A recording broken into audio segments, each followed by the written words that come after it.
ఆధ్యాత్మిక నగరం తిరుపతిలో పోలీసులు ఒక్కసారిగా తనిఖీలు నిర్వహించారు. అయితే తిరుపతిలోని సెవెంజర్స్ కాలనీ అనేటువంటి కాలనీలో ఇవాళ ఉదయం పోలీసులు సోదాలు నిర్వహించారు. ఏదైతే దినదినాభివృద్ధి చెందుతున్నటువంటి తిరుపతిలో అనేక మంది బాడుగులకు చేరుతూ ఉంటారు, లేదంటే అనేక సంఘ విద్రోహ శక్తులు కూడా చేరేటువంటి పరిస్థితులు కూడా ఉంటాయి. ఏదైతే బాడుగుకు వచ్చేటువంటి వారు ఏ ప్రాంతం నుంచి వస్తారు ఏమనేది ఎవరు గుర్తుపట్టలేనటువంటి పరిస్థితి.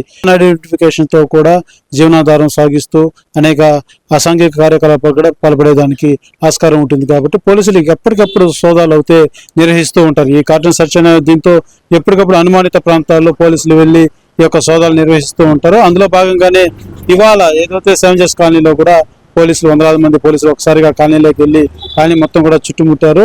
అయితే ఎక్కడ ఏదేదైతే వాళ్ళకి అనుమానం, పోలీసులకు ఉన్నటువంటి సమాచారం మేరకు అనుమానం ఉన్నటువంటి ఇళ్ళన్నీ కూడా సోదాలు చేయడం జరిగింది. అయితే 21 వాహనం టూ వీలర్లకు సంబంధించి ఎటువంటి డాక్యుమెంట్స్ లేనటువంటి, ఎటువంటి ఆధారాలు లేనటువంటి టూ వీలర్లన్నీ కూడా ఆ కాలనీలో ఉన్నట్టుగా కూడా గుర్తించారు.